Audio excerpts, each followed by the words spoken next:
دومره طاقتوره وظیفه ده چې یو سړی د دې وظیفې په برکت سره بادشاه جوړ شوی دی. نو په دې وظیفه باندې زما 100% یقین دی چې کله دا وظیفه تاسو شروع کړئ نو تاسو به د رزق په حوالې سره چرته هم چاته محتاجېږئ نه.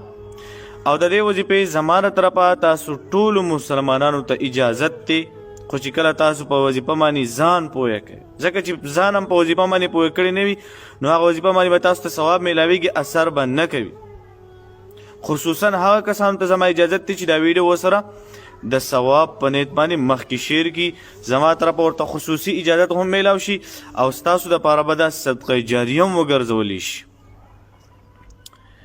نو د هر فرض مانځه نه وروسته چې کله تاسو فرض مونځ وکئ، سنت هم وکئ، نو ښه خبرداره چې په ځای باندې به کښېنئ او صرف یو ځل به درود شریف ووایئ چې کم درود شریف تاسو ته اسانو صلی الله علیه وسلم، دا هم کافي دی.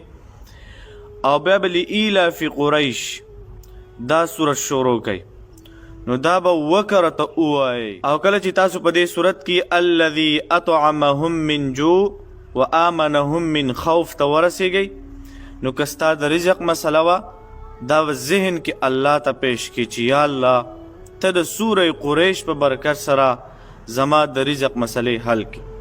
ستا هم د رزق محتاجي ختمولی شي، خو چې کله تا دا عمل شروع کړلو او مسلسل دی شروع کړلو نو په دې پیغام باندې پخپله هم عمل وکئ او د ثواب په نیت مخکې خامخا شیر کوئ، ځکه چې د دین خبره شیر کول اسان دی لیکن ثواب په بے انتها میلاویږي.